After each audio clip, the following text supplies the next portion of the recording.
Bismillah, Assalamualaikum warahmatullahi wabarakatuh. Alhamdulillah, wassalatu wassalamu ala rasulillah, amma ba'du. Kelas 7 rahimani wa rahimakumullah.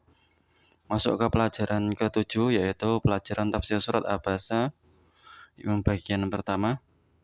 Yang mana surat Abasa ini surat yang terkenal karena turun disebabkan oleh sahabat yang buta yang bernama Abdullah ibnu Umi Maktum. Radhiyallahu anhu. Abdullah ibnu Umi Maktum ini datang di waktu ketika Nabi Muhammad SAW mendakwai orang-orang Quraisy, terutama orang-orang pembesar Quraisy. Dan Nabi Muhammad SAW mengharap bahwasanya pembesar-pembesar Quraisy tersebut dapat menjawab dakwah beliau. Tetapi ketika beliau sedang berdakwah seperti itu, maka datanglah Abdullah ibnu Umi Maktum yang mana beliau menginginkan juga ingin didakwai oleh Nabi Muhammad SAW. Namun pada saat itu Nabi Muhammad SAW hanyalah manusia biasa, yang mana beliau tersinggung.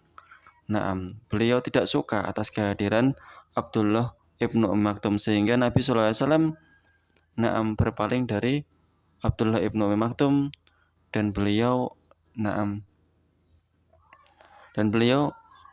menunjukkan ekspresi wajah yang tidak suka. Maka Allah Subhanahu wa taala menegur Nabi Muhammad SAW dengan perbuatan beliau, yang mana itu adalah hal yang manusiawi. Nabi Muhammad SAW menginginkan para pembesar Quraisy yang menerima dakwahnya. Allah Subhanahu wa taala berfirman, "A'udzubillahi minasyaitonirrajim. Bismillahirrahmanirrahim. Abasa wa tawalla an ja'ul a'ma." Abasa, mukanya masam, wa tawalla, dan berpaling. Muhammad SAW bermuka masam dan berpaling dari seorang yang anja'akul a'ma.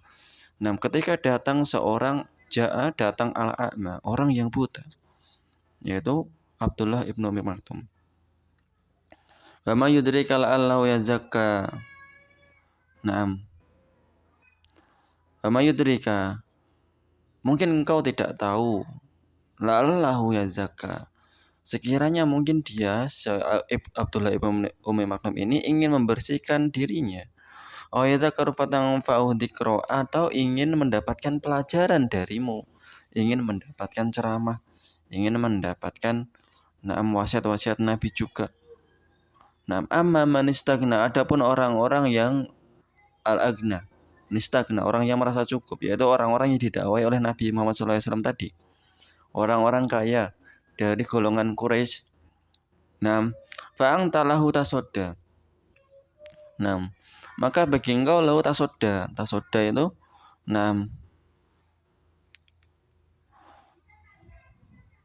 engkau fa'angta lahu tasodda, maka engkau melayani dia. Maksud dikasih ceramah, dikasih penjelasan, didakwai. Padahal mereka tidak butuh dengan dakwahmu karena mereka sudah kufur. Enggak mungkin untuk ikut ke dalam agama Islam. Tetapi ada orang yang lemah, yang dia miskin, yang dia seorang buta datang menyela pembicaraanmu mungkin. Pada saat itu situasinya Rasul mendakwai pembesar Quraisy, datanglah Abdullah ibnu Umi Maktum minta didakwai. Wa ma alaika alla yazakka. Wa ma alaika alla yazakka. Padahal maksudnya di sini adalah engkau tidak akan dicela karena pembesar Quraisy tersebut tidak mau Islam. Wa amma man ja'aka yas'a, adapun orang yang datang kepadamu ja'aka yas'a, dengan segera, wa huwa yakhsha, dan dia takut kepada Allah Subhanahu wa taala, fa'anta anhu tasodda. Maka engkau malah mengabaikannya. Mau diabaikan malahan, ditegur sama Allah. Kalla innaha tadhkirah, jangan kayak gitu. Sesungguhnya ini Islam adalah tadhkirah, memberi peringatan. Memberi peringatan kepada siapa? Mangsya'a, bagi siapa yang dia kehendaki, bagi siapa yang ingin menghendakinya. Kalau di sini orang Quraisy tidak mau dikasih peringatan, Abdullah ibnu Maktum mau dikasih peringatan.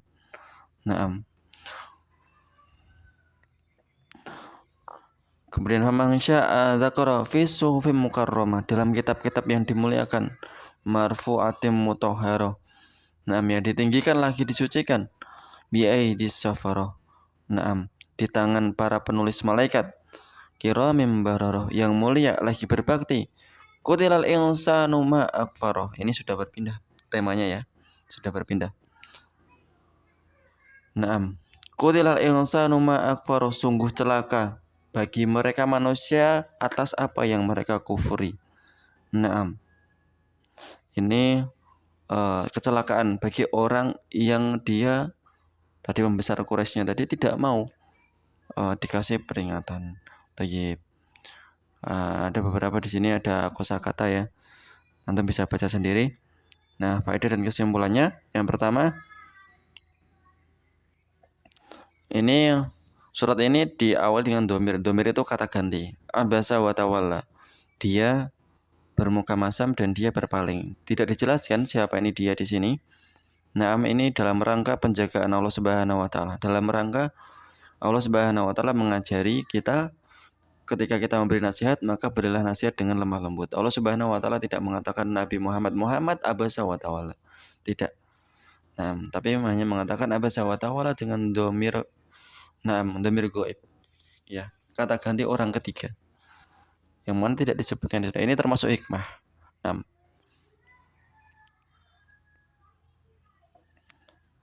Nah, kemudian yang kedua, hidayah itu berada di tangan Allah Subhanahu wa taala. Allah Subhanahu wa taala memberi hidayah kepada Abdullah ibn Ummi Maktum. Padahal Nabi Muhammad SAW menginginkan para pembesar Quraisy itu untuk gabung terhadap Nabi Muhammad SAW. Innaka latahdi man ahbabta walakin Allah yahdi man yasha.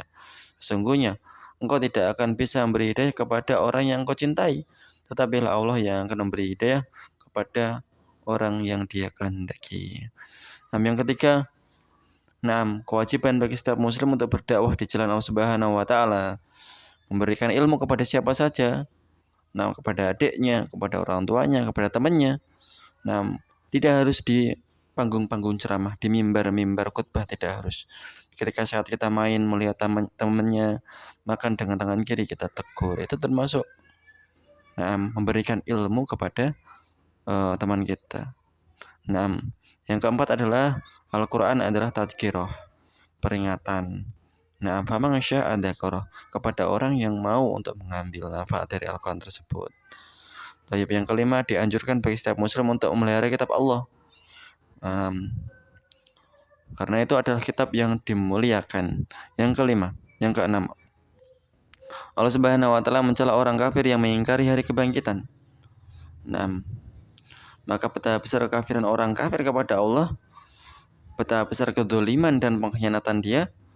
Padahal dia selalu berada dalam nikmat Allah Subhanahu wa taala. Yang ketujuh, pemuliaan manusia dengan penguburan dia setelah mati dan habis umurnya di dunia ini, sehingga dia tidak menjadi bangkai yang tergeletak di atas muka bumi. Yang kedelapan, kewajiban manusia untuk selalu ingat dan kembali kepada Allah, pemilik dan penciptanya. Tayyib. Ini kita langsung masuk di pelajaran yang selanjutnya, yaitu harusnya ini pelajarannya apa ya? Fikih ya. Tayyib.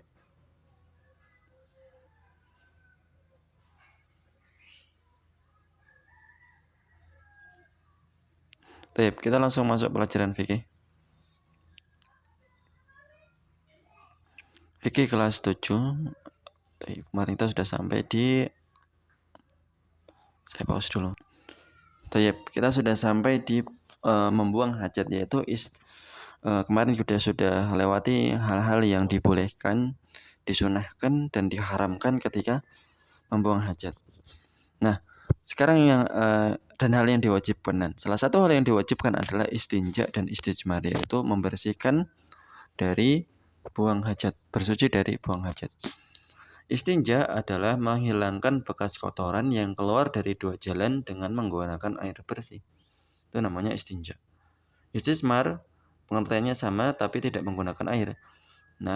Menggunakan batu atau yang semisalnya. Baik. Kalau istinja insya Allah semuanya kita sudah paham ya.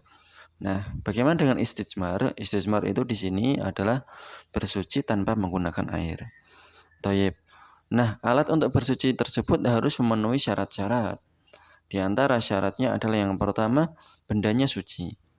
Bendanya adalah benda suci. Yang kedua, dengan sesuatu yang diperbolehkan. Kemudian yang ketiga, dapat membersihkan tempat yang bersangkutan. Maka tidak sah beristinja dengan benda yang tidak dapat membersihkan. Misal beristinja dengan bantal, ya tidak bisa. Kamu BAB terus membersihkan dengan bantal, tidak bisa. Kemudian bukan tulang atau kotoran yang kering. Karena Rasulullah SAW pernah minta, Rasulullah SAW melarang kita menghadap kiblat ketika buang air besar atau buang air kecil. Beristinja dengan tangan kanan, beristinja dengan kurang dari 3 batu, dan beristinja dengan kotoran kering atau tulang. Kotoran kering itu adalah hal yang kotor, tidak boleh. Benda itu tidak suci. Kemudian tidak boleh pakai tulang juga, karena yang pertama dia adalah bangkai, yang kedua itu adalah makanan dari jin. Kemudian yang kelima, tidak boleh menggunakan sesuatu yang dimuliakan, seperti makanan, kertas, sobekan buku pelajaran, uang. Beristinja dengan uang. Maka seorang boleh beristinja kalau zaman sekarang boleh sah hukumnya dengan tisu, boleh. Kalau ada air afdol. Kalau nggak ada, kalau di hotel-hotel mewah biasanya nggak ada air, adanya tisu atau daun atau batu. Dan itu minimal 3 helai tisu, 3 buah daun, atau 3 buah batu. Saya kira cukup dari saya. Assalamualaikum warahmatullahi wabarakatuh.